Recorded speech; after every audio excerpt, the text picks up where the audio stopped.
Alô, amigos.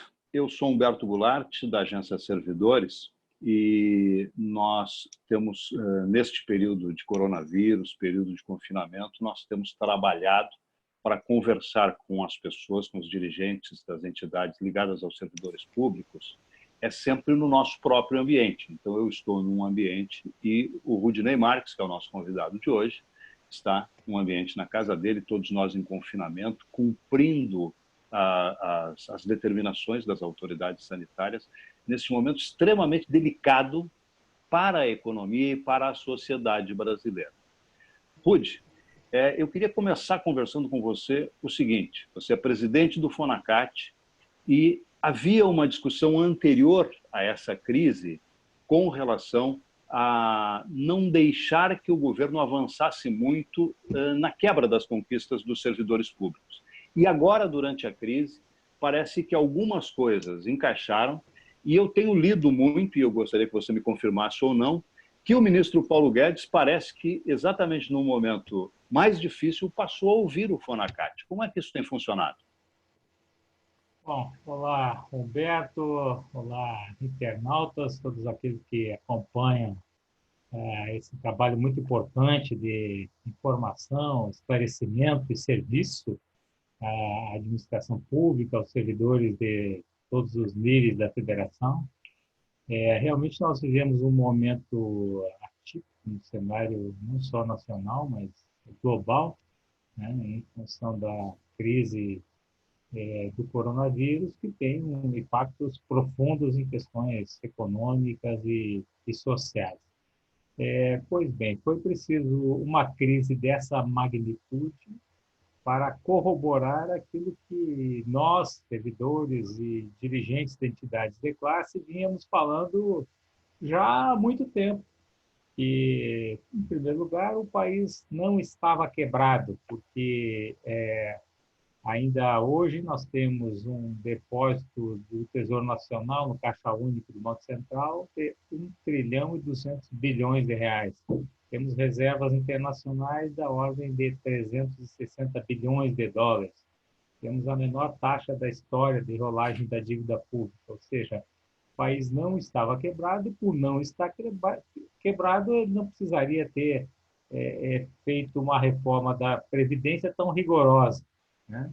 Ele não precisaria ter engessado a Constituição Federal com a Emenda Constitucional 95, e que nós afirmamos na época que era um grande erro, que país nenhum no mundo havia feito algo igual, né? Claro que todos com responsabilidade fiscal, todos têm as suas regras fiscais, mas não na Constituição Federal. E o Brasil cometeu esse erro, e agora, necessariamente, ele vai ter que mexer novamente na Constituição para corrigir um erro feito lá atrás. E essa questão que diz mais respeito aos servidores, nós fomos duramente atingidos na reforma da Previdência, e o governo, na sequência, encaminhou o Plano Mais Brasil com duas PECs, a PEC 186 e a PEC 188, além da PEC que já tinha entrado via Câmara, a 438, todas elas prevendo redução de jornada com redução proporcional de remuneração para o serviço público. E quando começaram a tramitar essas PECs em 2019, nós alertamos que o país, principalmente a União, já tem o menor contingente de servidores dos últimos 30 anos. E isso a população tendo aumentado 35% desde 91, né? Nós, em 91, tínhamos 650 mil servidores, hoje temos 600 mil nativas, sendo que destes, 20%, ou seja, 120 mil, estão em abono de permanência e podem se aposentar a qualquer momento. E num país com desigualdades extremas, né, um dos países mais desiguais do planeta, e quando isso acontece, é o Estado que tem que minimizar as vicissitudes sociais. Então, nós precisamos de um Estado forte, atuante, né? E o governo com aquelas propostas de redução de jornada, redução de remuneração, e foi preciso uma crise dessa magnitude para mostrar à equipe econômica e a alguns parlamentares E é um erro brutal diminuir serviços públicos no Brasil. E, e mesmo nas últimas semanas, nós observamos que alguns parlamentares insistiram naquela história da redução salarial no serviço público para fazer frente à necessidade de gastos que o governo precisará enfrentar para não deixar a população morrer de fome, né? E mais uma vez nós alertamos que tirar de um lugar para colocar em outro lugar, como seria, né, esse quase que remanejamento de verbas, né, tira do servidor para colocar no outro, noutra fonte de despesa, não faz, do ponto de vista econômico, não faz nenhum sentido, porque, em primeiro lugar, teria um valor irrisório, né? Na expectativa, assim, na melhor expectativa do governo, ele conseguiria chegar a 5 bilhões se ele cortasse 25% da remuneração dos servidores federais, né, por 3 meses nas áreas essenciais. Bom, o governo ele vai ter que aportar para fazer frente à crise econômica deflagrada aí, né, pela crise sanitária, em torno de 10% do PIB. Nós estamos falando aí em valores que ultrapassam 700 bilhões de reais. E tem que colocar dinheiro novo na economia, não adianta tirar de uma fonte, porque o servidor também gasta, e quando o servidor gasta, ele está movimentando a economia. Você sabe quanto aqui no DF corresponde à massa de todos os trabalhadores, aquela específica do serviço público? 34%.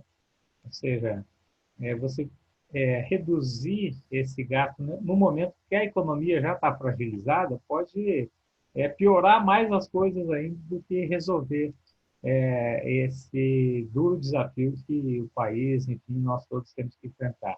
Então, me parece que com toda essa massa de acontecimentos quase que repentinos, a equipe econômica ela foi caindo no real, né? E vendo que aquilo tudo que nós alertávamos já há muito tempo é realidade e que a situação econômica ela precisa ser encarada com responsabilidade, né? Não cortando direitos trabalhistas e sociais que você vai resolver, né, os grandes problemas nacionais. Então, o ministro Guedes ele fez uma live, né, com a XP na semana passada, que por si só é um fato questionável, né, porque o ministro da Economia ele não pode ficar servindo de garoto de recado ou dando informações privilegiadas para empresas financeiras, né? Por si só, esse fato ensejaria uma representação à Comissão de Ética da Presidência da República, mas nós como já estamos com muitos problemas para resolver, nós entendemos que dá para deixar passar esse deslize ético do ministro Guedes e esperamos que ele realmente caia na realidade e, mais do que isso, né, ele implemente imediatamente, né, as decisões do Congresso Nacional, porque já tem pessoas passando fome no Brasil. Nós já temos, hoje, milhões de brasileiros passando fome. São brasileiros que trabalham pelo sustento, que no dia a dia, né, eles, com o recurso do seu trabalho diário, levam alimento para si, para sua família, e esses já estão passando fome. Então, o ministro tem que parar com esse discurso, né, inconsequente e irresponsável da questão fiscal. Não é mais o momento de ficar tratando da questão fiscal, ele tem que implementar imediatamente políticas públicas para salvar a população, tanto no aspecto sanitário, de saúde pública, como do ponto de vista econômico e social. Rudinei, a minha curiosidade neste momento é a seguinte: todos nós estamos em confinamento, mas é claro que a Esplanada dos Ministérios trabalha e vocês, que são das carreiras típicas de Estado, estão trabalhando. Qual é a estratégia, como é que vocês estão fazendo para conseguir diálogo durante este período, já que estudos como os estudos da Anfip, do Sindreceita, do Sindifisco, que são estudos importantes, agora parece que estão sendo olhados pelo governo.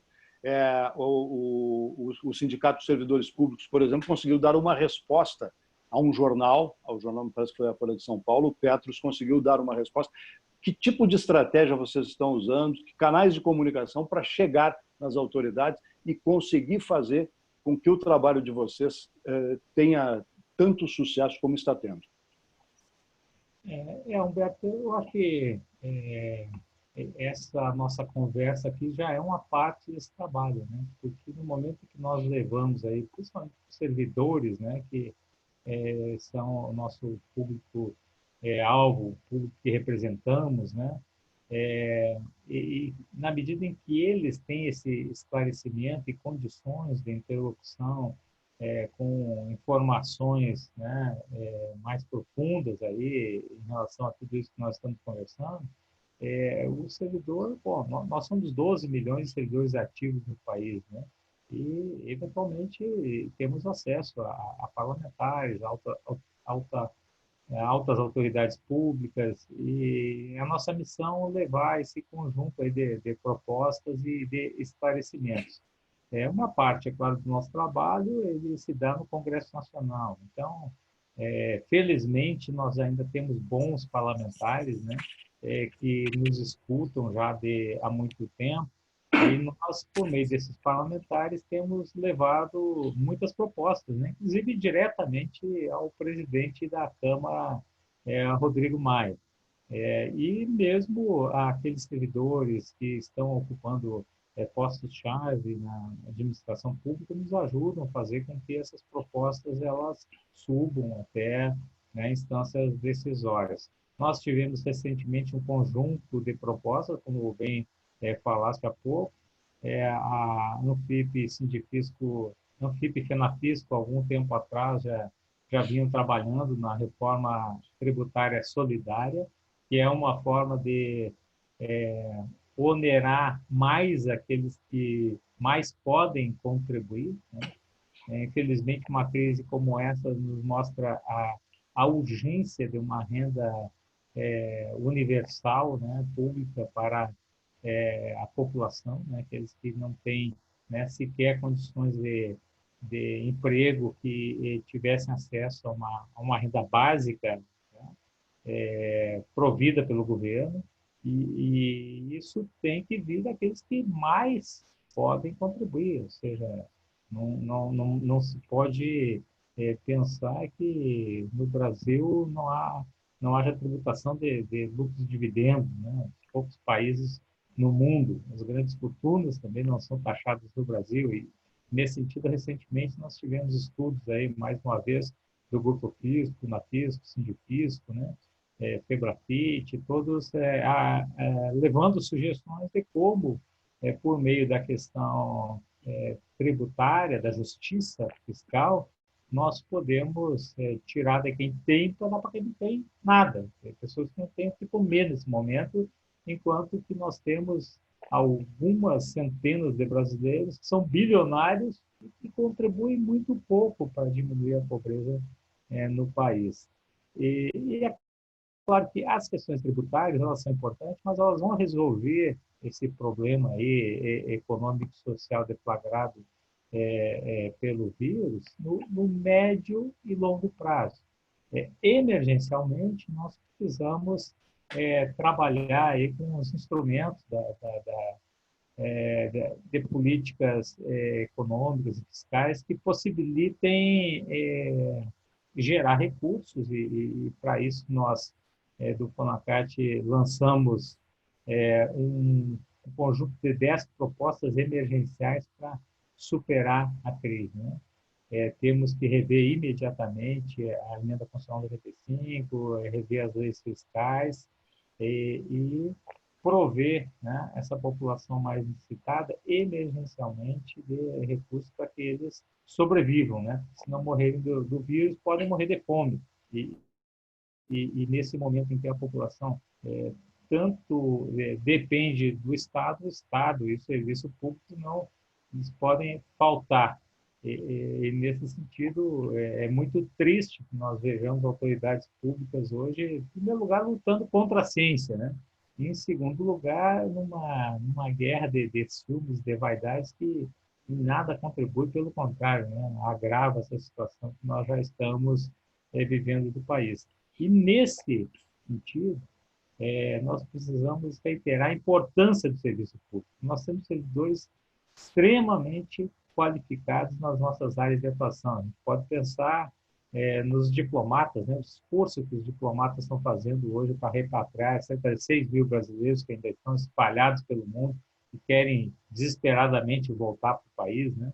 A gente pode pensar no próprio fisco, né, que tem feito um esforço para desembaraçar equipamentos e insumos que vão ajudar muito na área da saúde. Nós podemos pensar na fiscalização sanitária, a cargo dos auditores fiscais da, da agricultura, né, que eles são responsáveis por toda a fiscalização sanitária no país. Enfim, diversas carreiras do serviço público, o Ministério Público, né, que tem atuado de forma muito rigorosa para que os números reais, né, da pandemia no Brasil sejam tornados públicos, né, que realmente se faça um isolamento da população. Nós tivemos agora, inclusive, uma decisão do STF proibindo o governo, veja só, Humberto, uma decisão do ministro Marco Aurélio proibindo o governo de trabalhar contra a população. E é o que estava acontecendo quando o governo contrata uma empresa de publicidade que produz, né, material dizendo que a população pode sair livremente às ruas. Isso é um crime. Isso é um crime. Não pode ficar assim, né? Não basta proibir, tem que apurar a responsabilidade, cobrar as despesas que foram efetuadas e penalizar civil, criminalmente, esses irresponsáveis que estão disseminando informação falsa. Né? Se todo mundo está parando, se a Organização Mundial da Saúde está orientando que as pessoas fiquem em casa no mundo todo, e no próprio país nós temos, felizmente, o ministro da Saúde responsável, né, Luiz Mandetta. Eu acho que ele tem feito um bom trabalho, né? Uma grata surpresa, né? No meio de um governo tão caótico assim, nós vemos um ministro capacitado para lidar com a situação, e o próprio Ministério da Saúde do Brasil está mandando, né, que os brasileiros fiquem em casa. Então, como é que a gente pode admitir que uma propaganda oficial fale o contrário? E, nesse sentido, mais uma vez, o serviço público, por meio do judiciário, ele vem e cumpre as suas responsabilidades constitucionais e diz, não, essa medida está errada, suspenda-se imediatamente e, a partir de agora, ficam proibidas propagandas dessa natureza.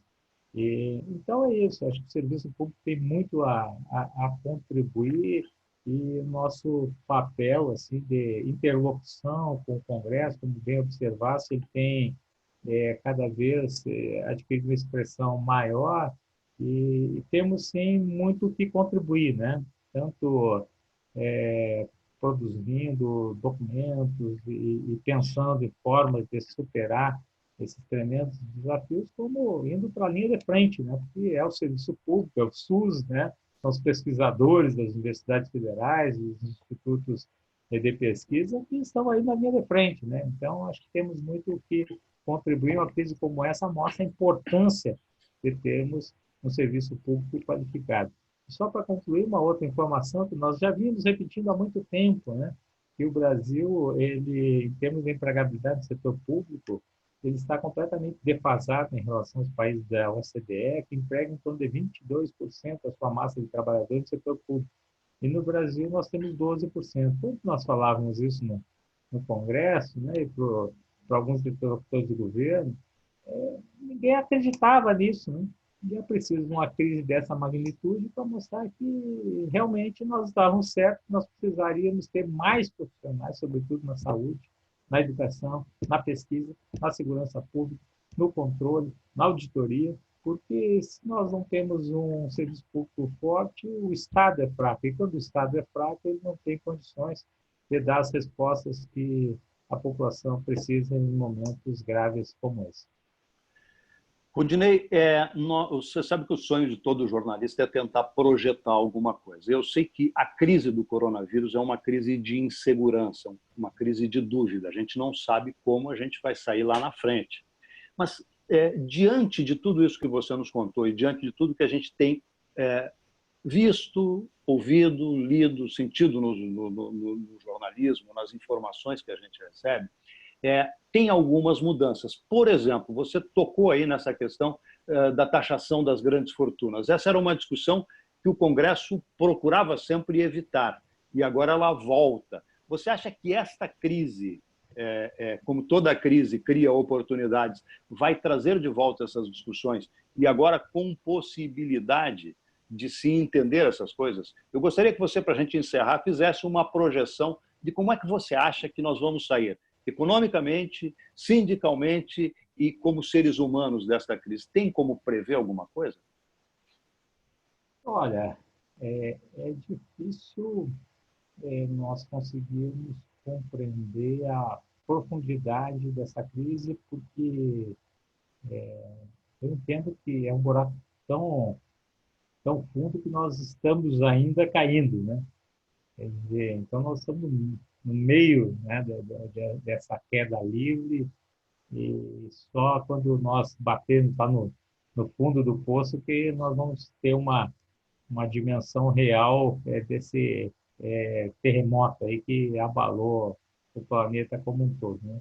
Mas os grandes pensadores já estão, né, exercitando aí seu intelecto para tentar antever os desdobramentos dessa crise que me parece que ela não é pontual, é uma crise civilizacional, né?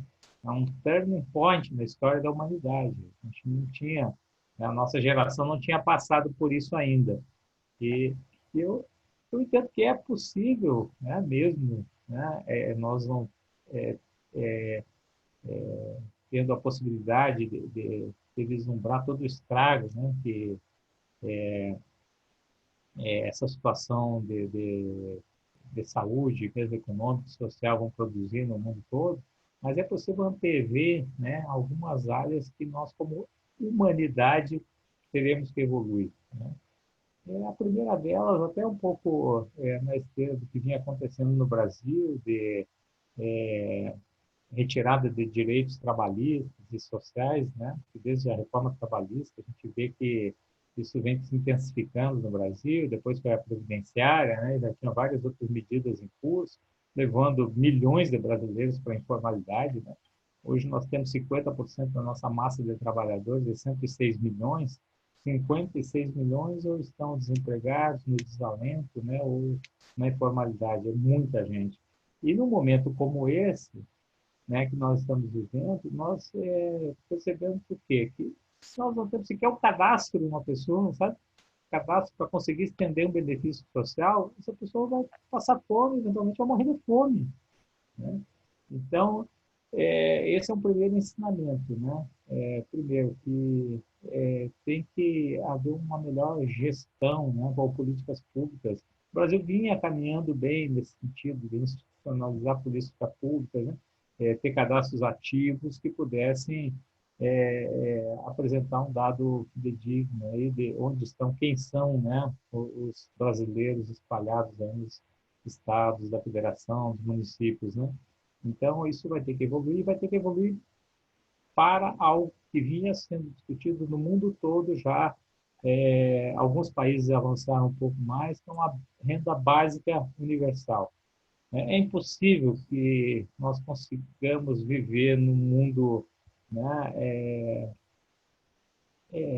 século XXI, né, que as pessoas, né, têm acesso a tanta informação, que parece que as comunidades estão tão próximas, ao menos do ponto de vista tecnológico, mas é impossível que nós tenhamos pessoas que não têm mínimo de renda, né, para viver.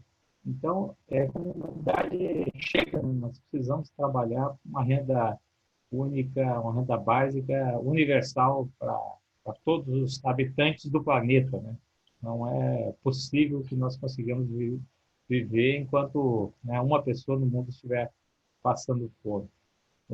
Outra questão que eu acho que está avançando e é algo talvez um pouco mais para o futuro, mas que uma crise como essa, como ela põe em xeque vários países ao mesmo tempo e cada um adota uma solução específica que muitas vezes não é a mais adequada, eu acho que a gente caminha, até pelo bom exemplo da OMS, para o fortalecimento desses organismos internacionais. Talvez num futuro longínquo, um governo mundial, né?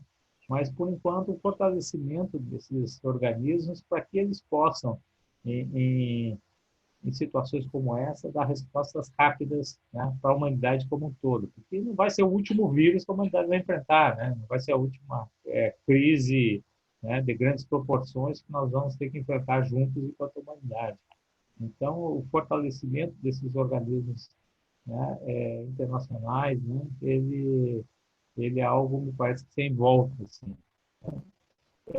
Outra, a própria democracia, que ela vinha correndo riscos no mundo todo. Né?